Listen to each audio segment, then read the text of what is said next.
జగన్మోహన్ రెడ్డి గారికి ప్రధాన ప్రతిపక్ష నేత హోదా ఇవ్వడం కుదరదట. అందుకు రూల్స్ ఒప్పుకోవట. ప్రజలు ఏ హోదా ఇస్తే అదేనట. ప్రజలు ఇవ్వలేదట, అందుకే ఇవ్వరట. ఈరోజు పవన్ కళ్యాణ్ గారు చెప్పినటువంటి మాటలు, ఇవే మాటలు మనం చాలా కాలంగా వింటూ వస్తున్నాం. ఇదే అంశం మీద జగన్మోహన్ రెడ్డి గారు స్పీకర్కి లేఖ కూడా రాశారు. ఈరోజు పవన్ కళ్యాణ్ గారు 21 మంది సభ్యులున్నాం, మేమే ప్రధాన ప్రతిపక్షం అని అంటున్నారు. 21 మంది సభ్యులు కాదు, 31 మంది సభ్యులు ఉన్నా ఆల్రెడీ ఎన్నికలకు ముందే పొత్తు పెట్టుకున్నారు కాబట్టి, కూటమిలో భాగస్వామి అయి ఉన్నారు కాబట్టి మీకెలా ప్రధాన ప్రతిపక్ష హోదాలు దక్కుతుంది? అంతకంటే ముందు అసలు ప్రధాన ప్రతిపక్ష నేత హోదా దీనిపైన Andhra Pradesh payment of salaries and pension and removal of disqualification act 1953 section 12 ఇది ప్రధాన ప్రతిపక్షం ఎవరు అనేది క్లియర్గా నిర్వచించింది. మరి ఇందులో ఎక్కడైనా సరే మీరు చెప్పిన 10%, 15%, 20% ఎక్కడైనా ఉందా? ఎక్కడైనా కనిపించిందా? 10% కాదు, జనసేనకే ఇవ్వాలి అంటారు కదా, ఎక్కువ సంఖ్యాబలం ఎవరు ఉంటే వారికే ఇవ్వాలి అని పవన్ కళ్యాణ్ గారు అంటున్నారు. కాబట్టి ముందే పొత్తు పెట్టుకున్నారు కాబట్టి మీరు అసలు ప్రశ్నించరు కాబట్టి ఈరోజు ప్రశ్నించే పార్టీగా, ప్రతిపక్ష పార్టీగా వైఎస్ఆర్సీపీ ఉంటుంది కాబట్టి మీరు చెబుతున్నటువంటి రూల్స్ ఎక్కడా లేవు కాబట్టి జగన్మోహన్ రెడ్డి గారికి ప్రధాన ప్రతిపక్ష నేత హోదా ఇవ్వాలి అనేది ఆ పార్టీ చేస్తున్న డిమాండ్. పోనీ ఆర్టికల్ 208 కింద ఏపీ అసెంబ్లీని నోటిఫై చేసినటువంటి సభా ప్రవర్తన నియమావళి ఇందులో కూడా ఎక్కడైనా ఉందా? ఒక 3 ఎగ్జాంపుల్స్ చెప్తా నేను.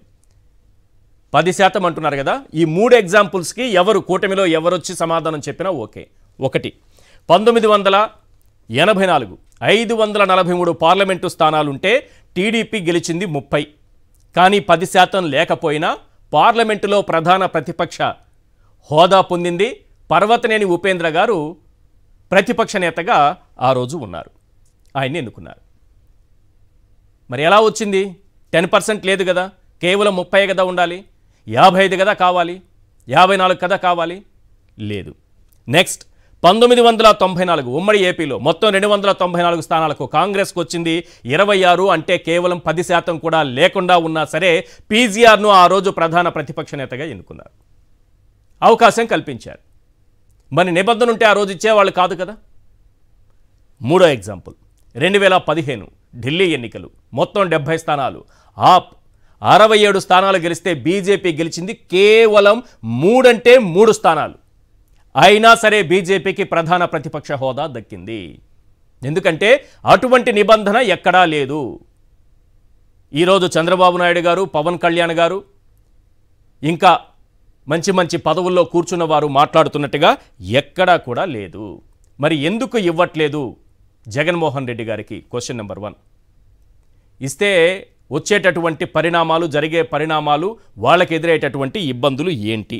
నెంబర్ 2, ఇక సాక్షిని మీడియా కవరేజ్ మీకు అనుమతి లేదు అంటూ సాక్షిని గొంతు నొక్కేటటువంటి ప్రయత్నం చేశారు, అక్కడ ఆంక్షలు విధించారు. ఈ అంశంపైన కూడా మనం మాట్లాడదాం. ఎందుకు సాక్షి అంటే ఇంత ద్వేషం? వీటన్నిటికంటే ముందు 2-3 ప్రధానమైన అంశాలు. అసలు నిజానికి ప్రధాన ప్రతిపక్ష నేత హోదా కావాలంటే ఏం చేయాలి, ఏం ఉంటుంది అన్నది క్లియర్గా బ్రేక్ తర్వాత మీకు నేను వినిపించే ప్రయత్నం చేస్తాను. అలాగే పవన్ కళ్యాణ్ గారు ఏం మాట్లాడారో అదే వినిపించేటటువంటి ప్రయత్నం కూడా నేను చేస్తాను. అదే సమయంలో పవన్ కళ్యాణ్ గారు అంటున్నారు, అసలు వైఎస్ఆర్సీపీ సభ్యులు ఈరోజు ప్రవర్తించినటువంటి విధానం నా జీవితకాలంలో నేను ఎప్పుడూ చూడలేదు, ఇలా కూడా సభ్యులు ప్రవర్తిస్తారా అని అంటున్నారు. అయ్యా పవన్ కళ్యాణ్ గారు, డీసీఎం గారు, నెక్స్ట్ కాసేపట్లో మీకు కొన్ని దృశ్యాలు చూపిస్తాను. గత అసెంబ్లీలో తమ్మినేని సీతారాం గారు స్పీకర్గా ఉంటే ఆ చైర్ దగ్గరికి వెళ్ళి అప్పుడు టీడీపీ సభ్యులు ఏ రకంగా గోల చేశారు, అలాంటి అంటే రౌడీల్లా, గూండాల్లా అని నేను అనలేను, అనకూడదు. మీరు చూస్తే మీ మనసుకు అదే అనిపిస్తుంది. ఆ దృశ్యాలు కూడా నేను చూపిస్తాను.